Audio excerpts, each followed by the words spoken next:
Jump in, that's for 4 and not.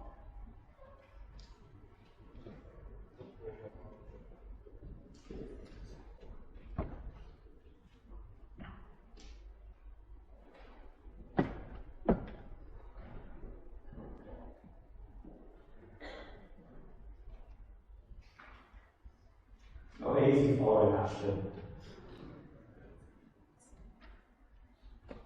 How and I just met Ansel and Maury in dance classes 11 years ago. We soon became the best of friends, socialising, holidaying together, even occasionally worshipping together. Watching them dance, especially when they were doing the Lassie dance, was mesmerising. They were really hot on the dance floor. As our friendship progressed, Ansel told me he was writing his life story. And as he knew I had previously published my own life story, he asked for some help. With his own. Cut and paste was just beyond him.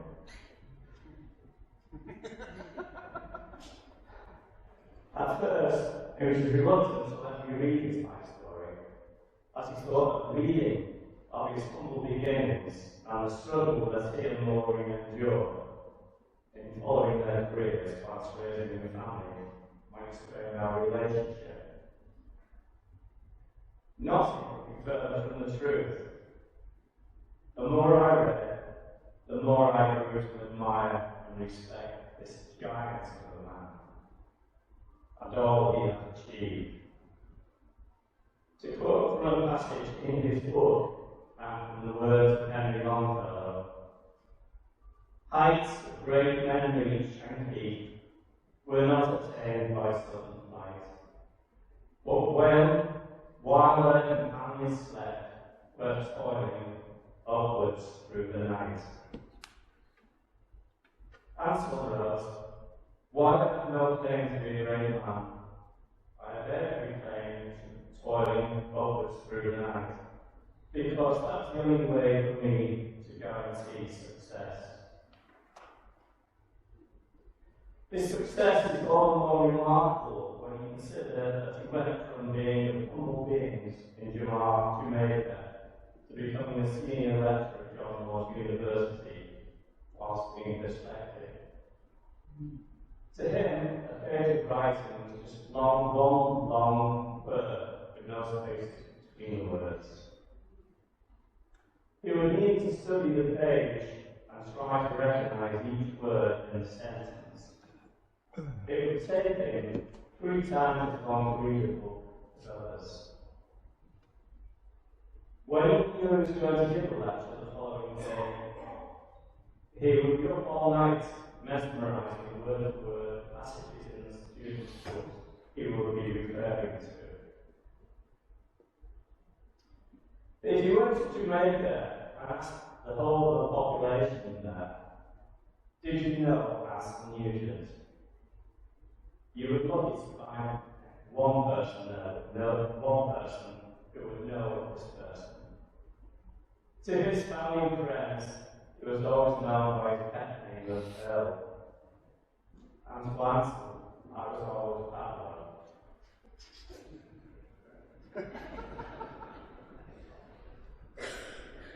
Ansel was born in Scotland, Jamaica.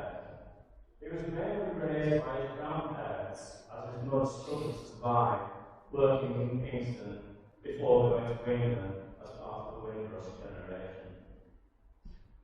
His grandparents were also looking after 4 children of their own, 12 grandchildren, and an adopted daughter from a neighbour who had too many children. I think the kids of today have no idea of the sacrifices that our parents and our grandparents made, so they have a more comfortable life. He arrived in England in 1964 at the age of 21 and soon ended up living in Hull. He found a job as a nursing assistant, but he didn't really like it, so he signed up for a dental technology course. year he found it impossible to get a position due to his age. So he was back to nursing at a local hospital in Hull, where he was captivated by small, bubbly, freckled young students who had the audacity to ask his name. Her name was Maureen Nugent. He started nurse training, and in 1967 he was awarded the Medical Lecturer's Prize for Physical Diseases and Psychosomatic Conditions. Maureen turned up one night at Ansel's doorstep and told him she was moving in with him. Yeah. She soon became pregnant with Anne-Marie, which wasn't ideal as they struggled financially to survive on poor nursing wages. Eventually, he was successful in being appointed to the role of nurse training tutor at Greenhill Hospital. After studying at Cardiff University, he was promoted to senior tutor at Whitson Hospital. Towards the end of his career, he began a distance learning course to qualify as a neurologist. In fact, his handles my rice cake more than I have. I could talk for hours about Ansel's life. He had enough qualifications to throw at us. He has many awards associated with his sporting activities, and his dad's breast sense made me look like a tramp. But his main claim to success will be his children and grandchildren. He was so proud of them and adored them. His life has never been easy. As you can imagine, as a 6-foot-plus black man marrying a 5-foot-nothing Scottish white girl with red hair, they were subject to racial abuse, both in England and Jamaica. They met in 1966 when she was just 17 and he was 22 years old. When they were to marry, Maureen asked the minister of their church if he would marry them. He told her in direct discriminatory language that could possibly use here that the coupling was unsuitable.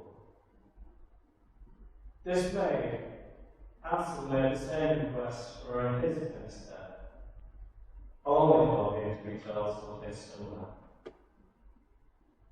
They ended up getting married in a registry office.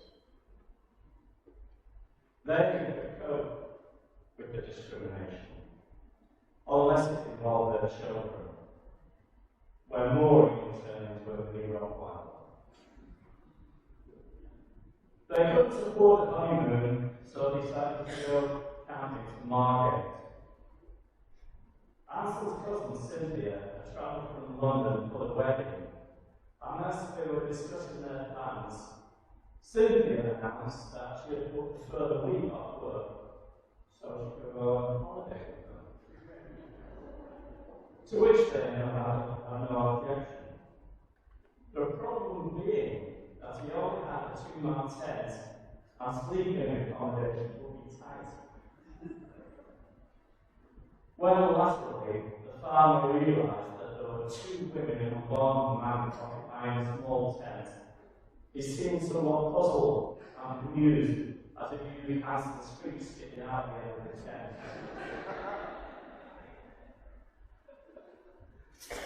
Always wanting to expand his knowledge, whilst at the university, Ansel signed up for a specialist psychiatric course related to the functions of the brain, and he used to spend some time researching the subject in the USA.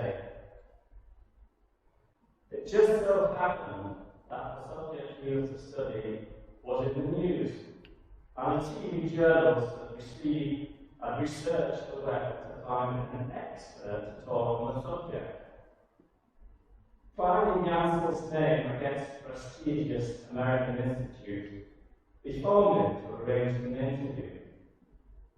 What? You want me to talk about the psychiatric effects of lobotomous matters in extraneous cranial minor channels of the brain and its substructural mental undercurrent differentials, or something like that.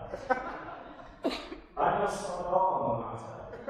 I just stand up for the cause, and you probably know as much about the subject as I do.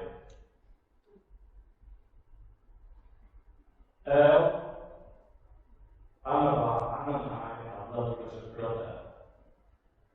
We grieve you as a brother, but now it's time to say goodbye, my friend.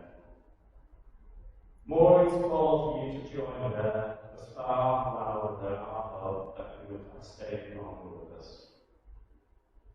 With you goes part of my heart and the heart of the people here today.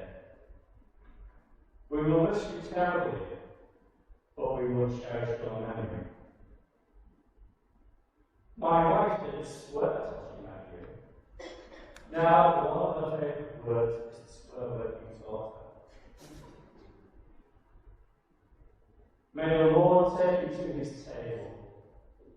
May he look on you with his favour, and may he grant you and Maureen eternal rest. Goodbye, my friend.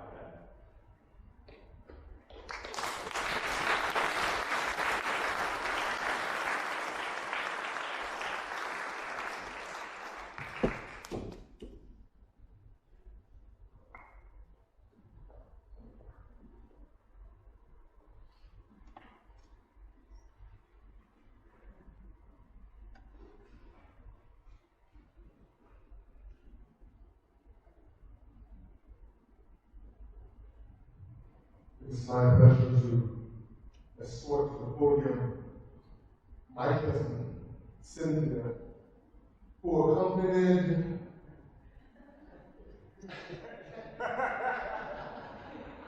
Ansel and Maureen on their honeymoon.